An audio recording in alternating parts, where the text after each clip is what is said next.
How to improve your self-esteem. 5 techniques for positive self-talk.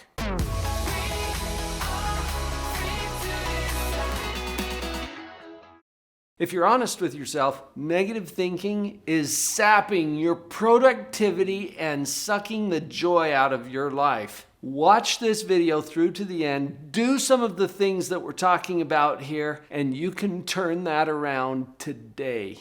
Positive self-talk, negative self-talk, whatever it is, it's happening in your thinking. So technique number 1 is to turn on your metacognition. Now this is a psychological word. We make up words in psychology. It makes us feel smart. And this is one of them. Metacognition, when you break it down, cognition means thinking. Metacognition is a higher level. It's thinking about thinking. And notice that you can do this. As you turn this on, it puts you back into a position of choice. I've said this a lot to my clients, that either you run your thinking or your thinking runs you. As you turn on your metacognition, it puts you back in the driver's seat so that you can actually steer and control and choose your thoughts. Now, I'm going to throw in a little disclaimer before we get to technique number 2. You don't have to change your self-talk.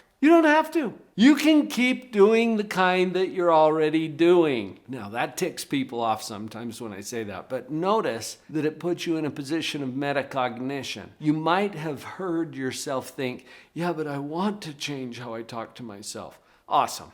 I'll get behind that all day long. It's not a have to. It's a choice. And until you see it as a choice, it's not. So you're going to notice as you turn on your metacognition that there's some things going on that you like and some things that you might want to change. Technique number 2 requires metacognition. So keep it turned on for a minute and notice your thinking as I share the impact of some phrases. I'm not, or I can't, whatever you finish that with.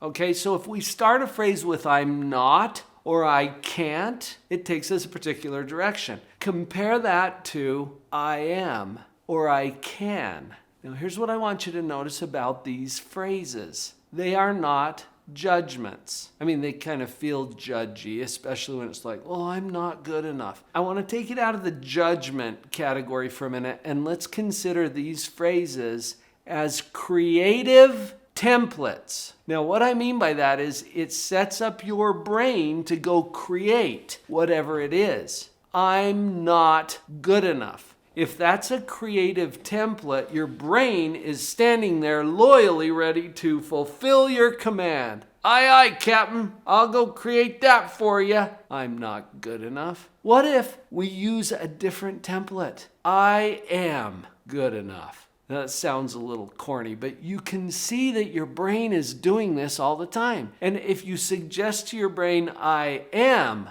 capable, I am good enough, smart enough, cute enough, then our loyal brain is just ready to fulfill our command. Aye, aye, Captain. I'll go make that happen for you.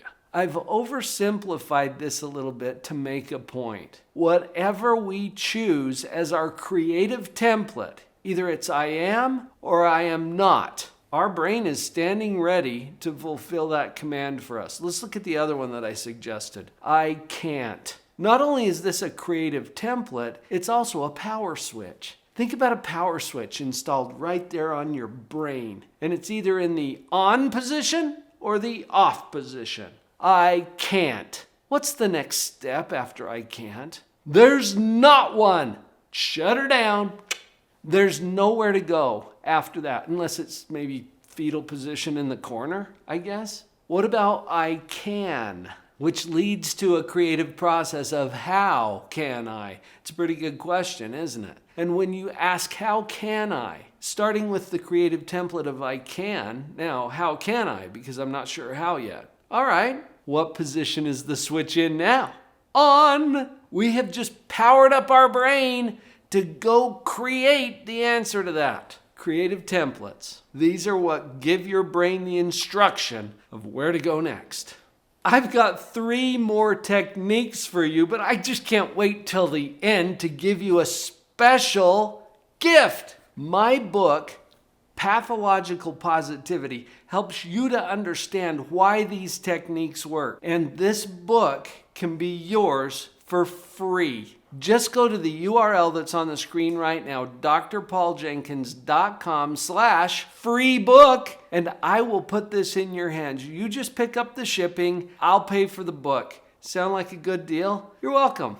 Now let's get to technique number 3. Practice saying, "I've got this." There's a powerful reason why this works, and this dates back to some research that was done in the late 1980s by Dr. Richard Bednar, his colleague Dr. Scott Peterson, and I think there were a few other collaborators. The reason I know this is because I was in graduate school and I was working with these men. They published it through the American Psychological Association and blew the roof off of what we already knew about self-esteem. See, what these researchers found is that our self-esteem is not tied to our achievements or even to how people treat us. It's tied to whether we see ourselves taking on problems or running away from them. When we avoid or try to stay away from our problems, we take a hit to our self-esteem. When we take it on, it boosts our self-esteem. That's a quick version of what these researchers found, and it had a profound industry-shaping effect on how we think about self-esteem. The phrase that I just shared with you is a technique. "I've got this." Doesn't mean that you know all the answers. It doesn't even mean that you will successfully solve whatever problem it is you're taking on. You just need to see yourself taking it on. And check this out. You have a 100% track record so far of handling everything that's come up in your entire life. How cool is that? And why would that ever change? You've got this. Practice saying, "I've got this," because it's true. Here's technique number 4. Create and implement physical prompts for some of the things that we've already talked about. Like the technique that I just shared with you. You practice saying, "I've got this." What if you were to print that up on a card? "I've got this."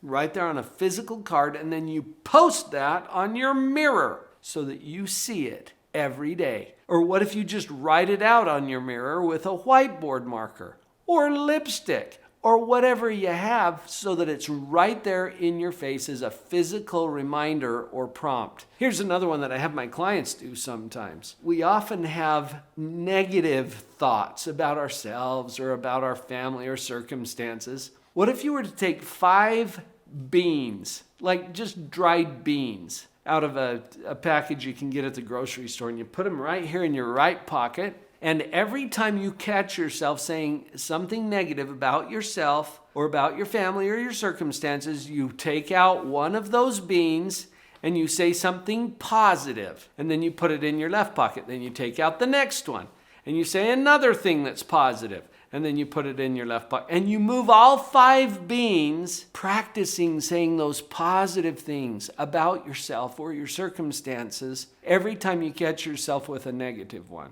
And now the next one that comes up, you move them from the left pocket to the right. It's a physical prompt or reminder. And it's just a good way to start programming your brain, reprogramming really, because it's already programmed to go a certain direction. We're just taking a higher level of choice and control over the thoughts. Another one that I've used sometimes is taking a routine that I'm used to and switching it up. For example, I always wear my watch on my left hand. If I wanted to remind myself to do something differently, I might take it off of my left hand and put it on my right hand. This doesn't feel right to me. So that becomes a constant reminder through the day of whatever it is that I'm trying to prompt myself to practice.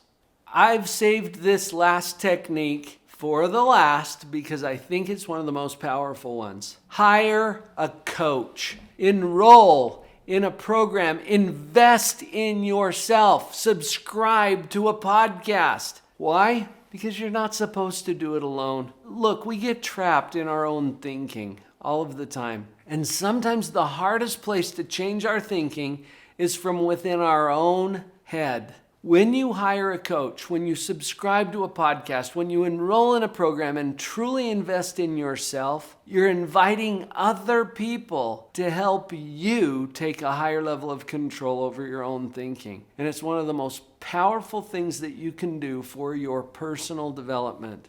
If you're not even sure who to work with, pick me! I would love to help you with this. We have set up coaching programs. I've got this YouTube channel. We've got a podcast. There's lots available to you from me. Now, you don't have to use me, but find someone who can help you to get in control of your own mind, because either you drive your thoughts or your thoughts will drive you. I hope that you found this video helpful. Remember the free gift that I offered you, because I want to give you a copy of my book. You pay the shipping. I'll send it right to you. Go to the URL on the screen, drpauljenkins.com/free book, and I'll send it right out to you. Sound good?